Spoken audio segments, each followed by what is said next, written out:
Welcome to 100 Yards of Football this morning. It's my NFL legend video. It's the great Jim Brown, running back, Syracuse University in the Cleveland Browns. If you like the video today, please come in and share. We'll surely appreciate it here at 100 Yards Football.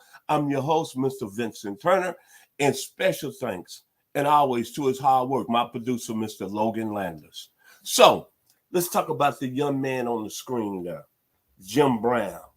When I think about Jim Brown, I don't necessarily think about his prowess on the football field. I think about me being 6 years old and my daddy and mother, who are live down there in Memphis, Tennessee this morning at the 901, where I'm from, Memphis, Tennessee, taking me to the Malco Theater downtown. 1966 now. I'm 6 years old. And we walk in the theater with my three sisters, Bridget, Stephanie, who was a baby at the time, 1 year old, and my other sister, Rhonda, who was 2. And we walk in the theater, and I hear machine guns, bullets, explosions. And we there to see the Dirty Dozen, Lee Marvin, Charles Bronson, Richard Jacko, Telly Savalas, Clint Walker, George Kennedy, Donald Sutherland, and the great Jim Brown. What a movie. About World War II, and that young man played the character of Jefferson. That was really my first knowledge of Jim Brown. But let's go back and talk about the football prowess that made him great, with some people saying he pound for pound the greatest football player that ever laced him up. Well, when I think about Mr. Jim Brown, I think about 1956, the college All-American football team, right?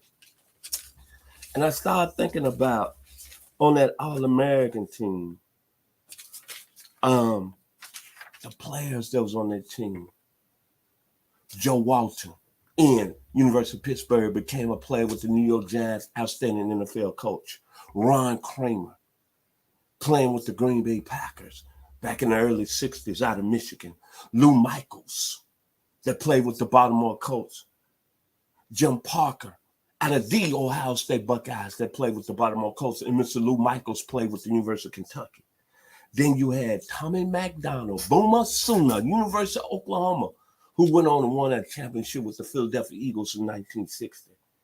Then you had the great John Brodie, who went to Stanford and had all them great years with the San Francisco 49ers. Then you had Johnny Majors, Johnny way back, University of Tennessee, head coach at Tennessee at one time, coached at Pitt and won a national championship with Tony Dorsett in the backfield. Then you had Alex Karras out of Iowa, outstanding career. Can we say Webster? He also became an actor with the Detroit Lions. Then you had the golden boy, Paul Hornung. I don't have to say no more. Green Bay, championships. And then you had Jack Pardee, the eyes of Texas. Oh, hold up, Texas A&M.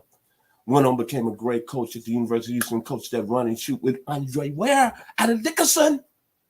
And then he had a great team in 1992, the Houston Oilers, Warren Moon, Haywood Jeffries, Lamar Lathan, Webster Slaughter, Ernest Givens. And all those guys was on that 1956 All-American team. But all of them got the flowers. All of them got the juice. All of them was talking about, hey, all these guys are going to be successful. But nobody was really talking about Jim Brown, what he was doing at Syracuse, man. Nobody. But I tell you, midway through the season, November 17th, 1956, Syracuse, where Mr. Brown played, they ended up beating Colgate 61-7. Jim Brown's last home game at Archibald Stadium. And he set an NCAA record. 6 touchdowns, 6 extra points because he's the kicker. 43 points by individual in 1956. Think how crazy that was. 43 points by an individual. Jim Brown. And then he ended his career in the Cotton Bowl. down there in Texas, baby. The eyes of Texas. Special. Syracuse ended up losing the game on January the 1st, 1957 to TCU. But Mr. Brown had,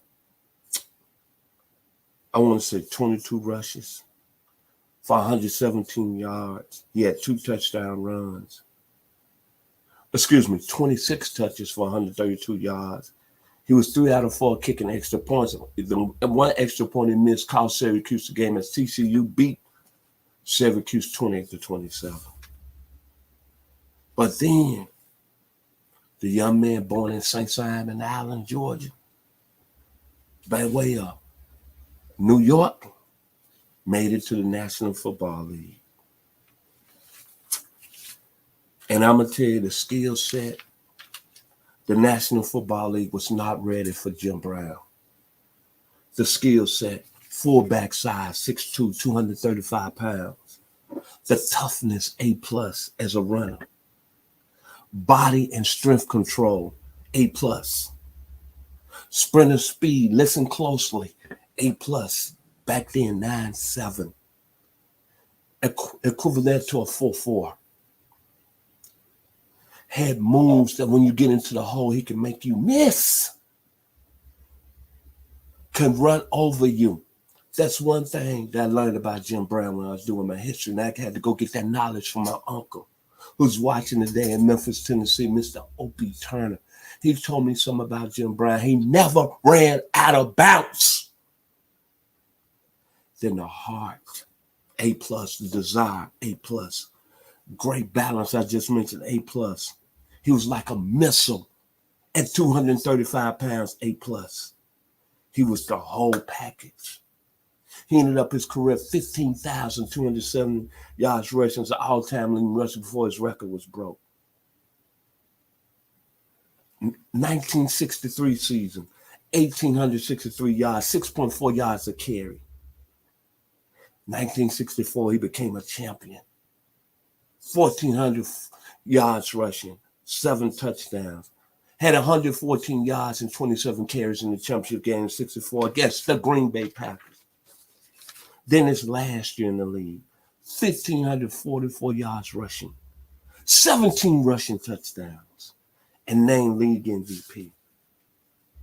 Big man, unbelievable. Jim Brown.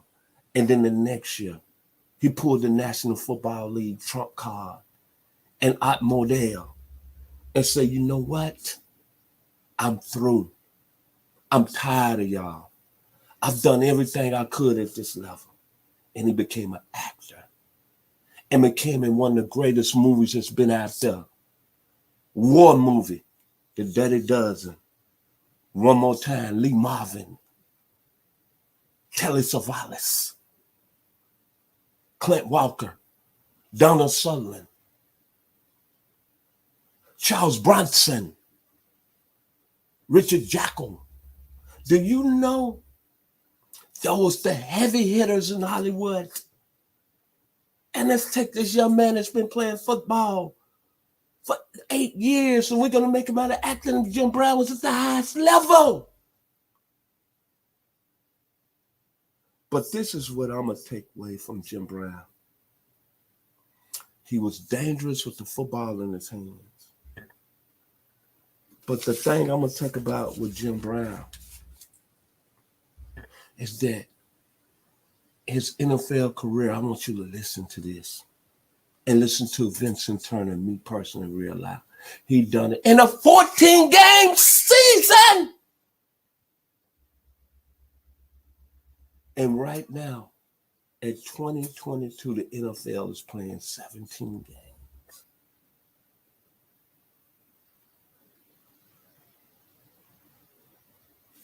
Magnificent football player.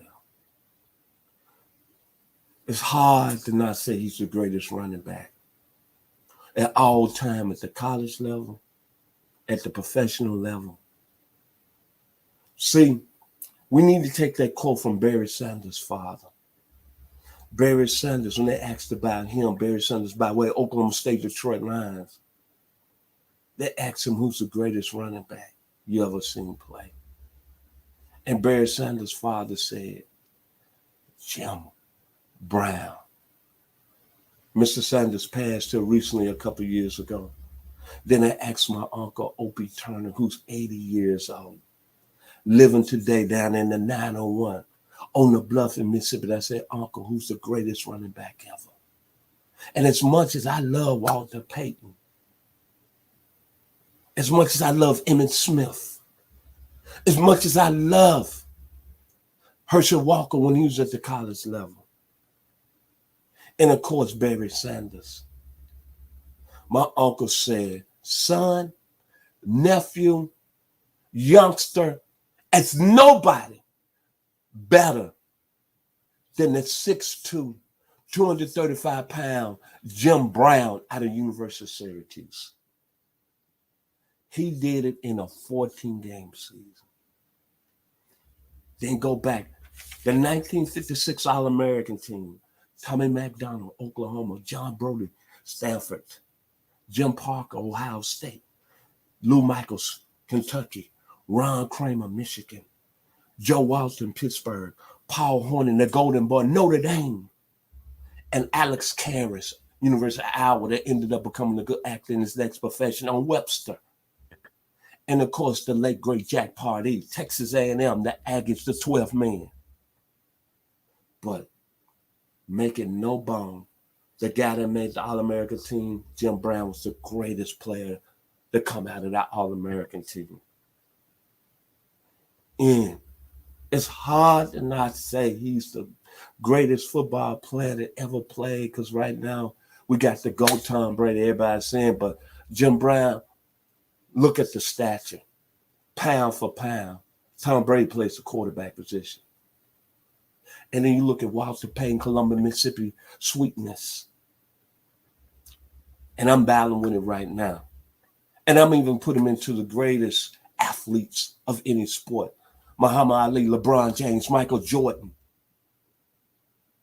Lou Brock, Bob Gibson, Barry Bonds, even Babe Ruth. As an athlete, and this guy on the screen, there might not be nobody that's ever done it in any sport. Jim Brown, baby. The legend. Cleveland, Ohio. Syracuse University. The University of the Orange Man, Jim Brown.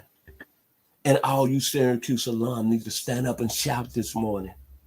Because if he went to my school, the University of Arkansas, I'll be proud every day. I walk around on this earth saying, we had the best football player that ever played on this universe. His name's Jim Brown. If you like the video today, please come in and share it. I surely appreciate it here at 100 Yards Football. I'm your host, Vincent Turner. And the only thing I can think about Jim Brown, he was born in St. Simons, Allen, Georgia. It was another great guy in another entertainment world that was a good dancer and a singer. He was out of Augusta. His name was James Brown. So when I think about Jim Brown, I think about that song that Mr. James Brown had. Wow, I feel good. I know that I would. Now I feel good.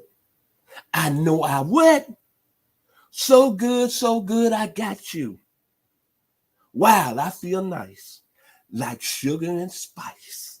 Jim Brown was sugar and spice at Syracuse University in the 50s. And he was sugar and spice with the Cleveland Browns in the early 60s. And he was sugar and spice. And he felt good. In his first major role, The Dirty Dozen. If you like the video today, please come in and share it. I'm Vincent Turner, 100 Yards Football. Thank you again to Mr. Logan Landers for producing my show today. The great Jim Brown. Thank y'all. Be blessed.